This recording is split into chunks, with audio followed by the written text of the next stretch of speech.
Honesty. I am powerless to overcome my addictions, and I admit that my life has become unmanageable. By now, in step one, you should have printed out or written down that mantra and placed it in several different places: your bathroom mirror, in your car, in your pocket, wherever. So you are saying it several times a day, every single day. You should have also, read the first 2 pages in the workbook, so that like introduction to honesty, and now we're at the action steps. You should have also watched David's video on his sex addiction and recovery. I want to start off this video by sharing a few stories with you. I remember maybe like 2005, 2006. And this happened more than once. I don't know if it was 2 or 3 or 4 times. I don't remember now, but I went to Krispy Kreme through the drive-thru and ordered like a dozen donuts. And there were a few times I went home and I ate them all myself, but I specifically remember 2 or 3 times where after buying these donuts, I felt so much shame that I stopped at a gas station and like tried to shove that whole box of donuts into that little itty bitty hole trash thing when you get gas. Do you know what I'm talking about? I also remember buying ramen noodles and hiding them, and then eating them when my roommate wasn't home because I felt too ashamed to be caught eating that or to be seen eating that. And that was about me, not my roommate. My roommate was never judgmental about what I ate or anything like that. She could care less. I also remember sneaking into the bathroom of my apartment with a candy bar and eating it because I didn't want my roommate to know that I was eating a candy bar.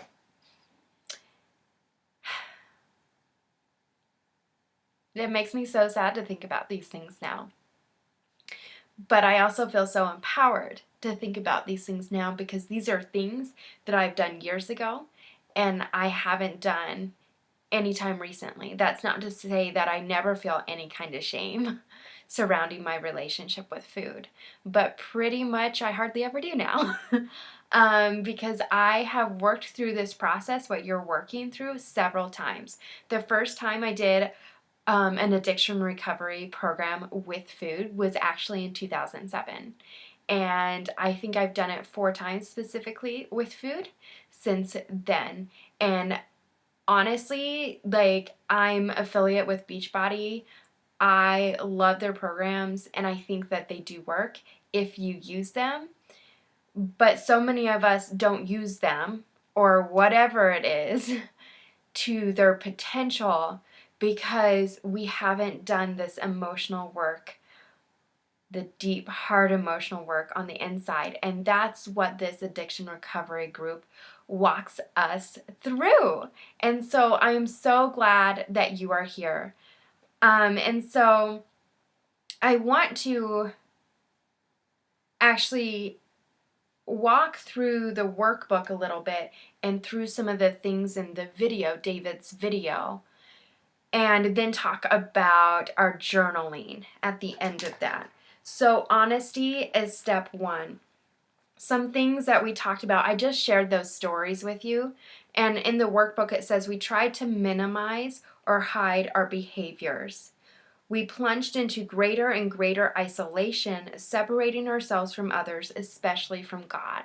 That's what I was doing with those experiences, with the donuts, the candy bar, the ramen noodles. Maybe as I'm sharing those things with you, things are coming into your mind of your experiences.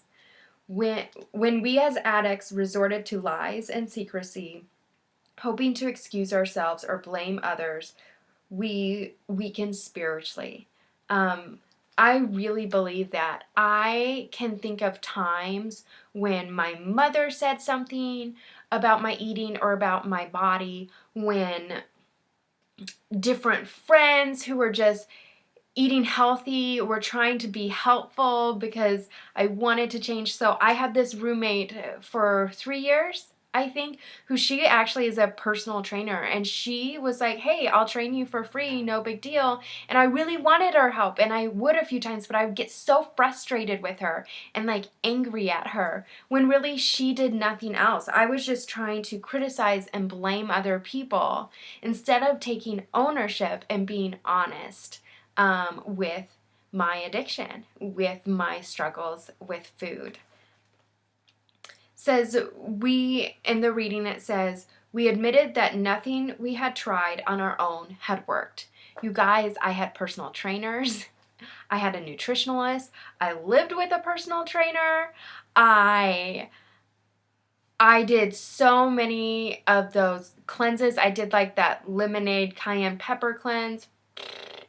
I I did so many different kinds of workout videos. I went to classes, cycling classes and yoga, had so many gym memberships. Like, honestly, I should actually sit down and figure out how much I've spent, how much money I've spent on those things, but nothing worked. And I was just hopping from like one thing to the next, but never fully committing to any of those things.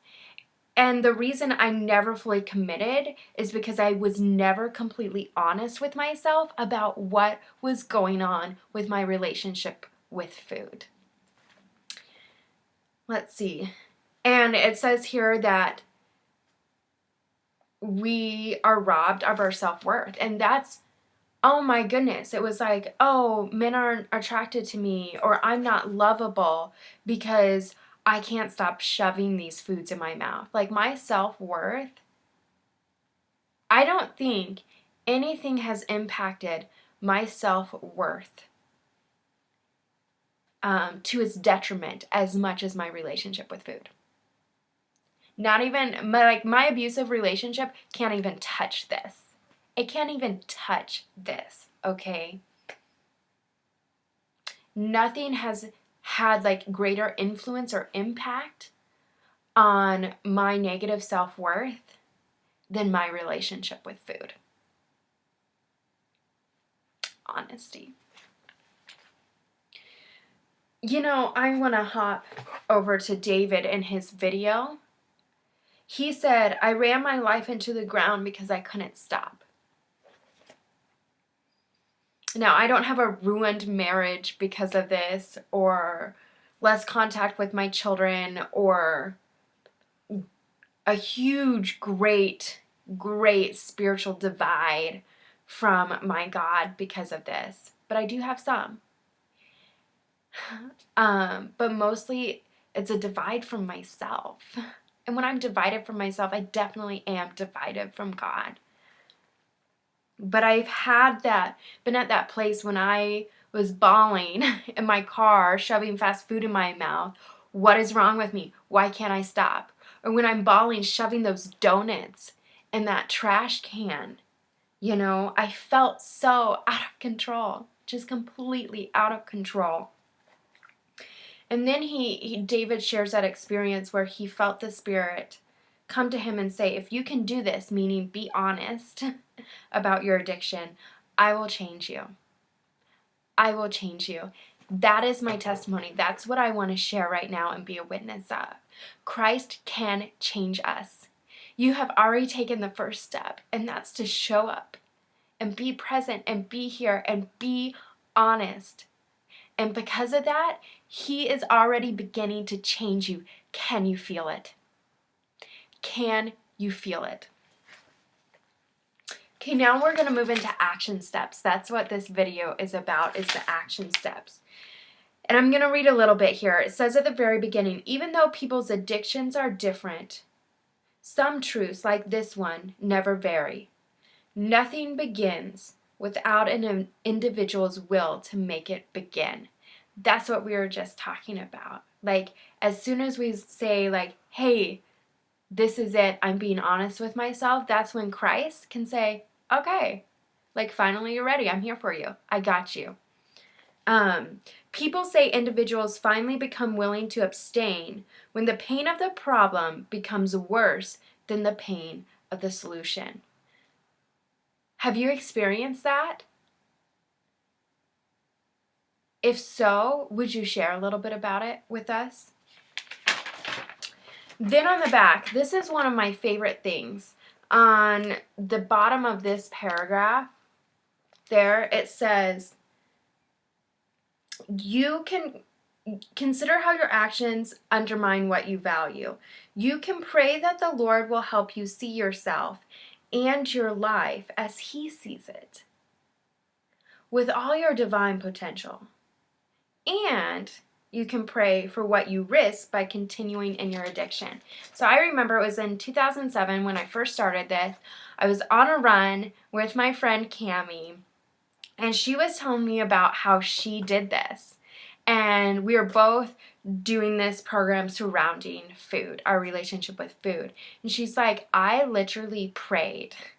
I prayed that God would show me what my life would look like if I didn't get a handle of this, if I didn't seek help, if I didn't work on my relationship with food. And then I also prayed, show me what my life can look like without this addiction. Show me what my life can look like through your eyes, Heavenly Father. And she told me that she actually had a dream. That at night she went to bed and she had a dream, and she like visually saw both of those things. And I love that story, and it's so amazing to me. And the most amazing part is she shared with me, she's like, Nicole, that gave me so much motivation or this internal desire to actually make changes in my life. And so I have done this, and I invite you to do that. I'm going to let you know right now, I didn't have a dream like Cami had, but I would see people, whether it was on television in real life, that showed me the opposites of what my life could look like. Does that make sense? And so this can be such a powerful action step. And so I really invite you to do that, to pray to God and be like, show me myself as you see me and as you see how my life can be, and show me my life in the future not working on this. Moving to letting go of pride and seeking humility. This is a really powerful section, and it's a really hard section for me to read and to actually internalize, because I'm kicking against the pricks here when it comes to pride. But at the bottom of the page it says, let's see. It talks about how this is kind of talking about what pride is. It's when we pit our perceptions of truth against God's actual truths about what actually is true. And I think for myself, like, I do that because it's painful and it's hard, and I don't want to see those things about myself, because once I do and I'm honest about myself with them, then somehow I'm accountable for it. Like, somehow I can escape accountability for my actions if I'm not honest with myself about my actions. I don't know if that made sense. I hope it did.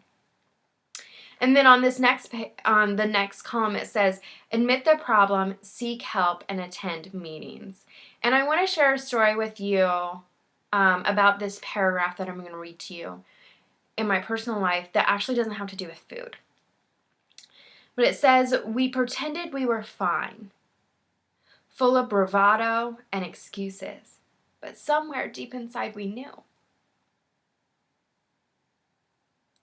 We knew we were sliding down a slippery slope towards greater and greater sorrow. Denying this truth was such hard work that it was a big relief to finally admit that we had a problem. So I was in an abusive relationship, and deep down inside, I knew that it was abusive, physically, emotionally, verbally. But I made all these excuses, and I was just really unhealthy. I was really dead inside, y'all. And so I was unable to see clearly 99% of the time because I was so dead inside.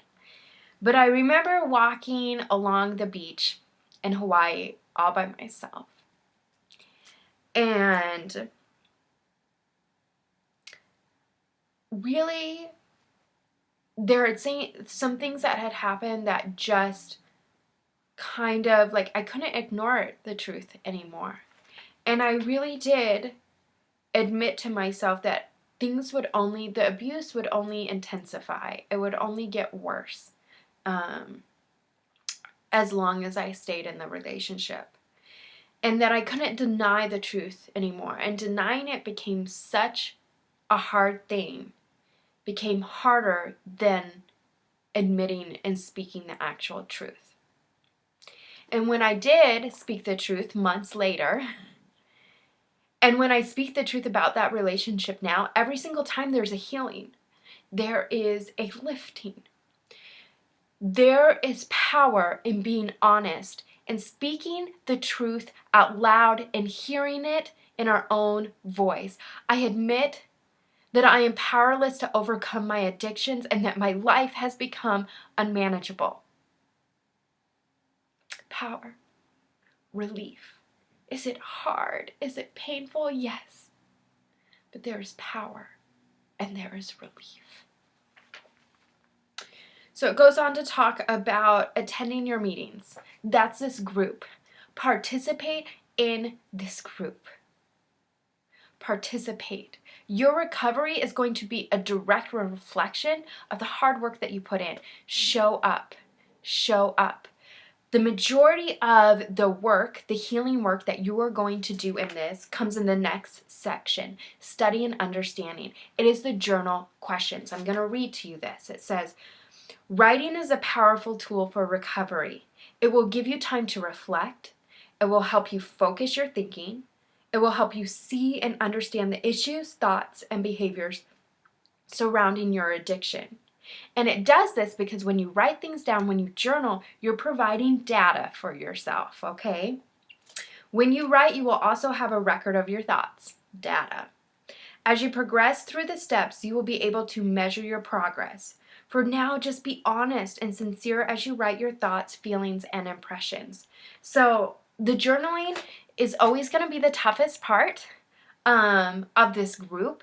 It's going to take the longest. And so as you schedule your week of when you want to do these assignments and sit down, just know and prepare in advance that you need to be spending the most time on your journaling. And so if that means on the very first day of the new step week that you go through and you do the introductions, 1.0, 1.1, 1.2, 1.3, whatever they are, and then read through the journal questions and let everything sit with you for a day, and then you do all the journaling in a few hours before bed one night, or you do certain journal questions and you break it up throughout the week. Do it however works best for you, which might take some trial and error, but that is where the majority of the work is going to be done. That is your internal work, okay? Please take it seriously. Please. For your benefit. Please take it seriously. And know that it's going to most likely take the most time. Let's see. I want to make sure. Okay. Yes. And then we are going to be scheduling our call and our meeting, and that's when we come together online and we talk about these things just as if we were in a physical group meeting setting, sitting in a circle with chairs. Like, that's what that experience is going to provide for us, where we share these things and we talk about them.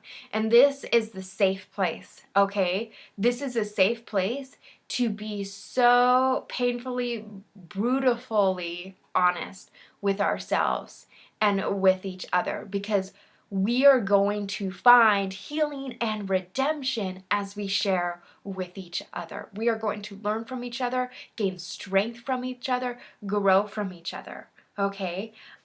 So step 1, honesty. Thank you. I know that as you get into this deep work, that you will experience a greater of love that comes from Heavenly Father, that comes through the grace of Jesus Christ. And you will feel that for yourself. And it will open more compassion not only for yourself, but for those around you. And you will find healing and strength.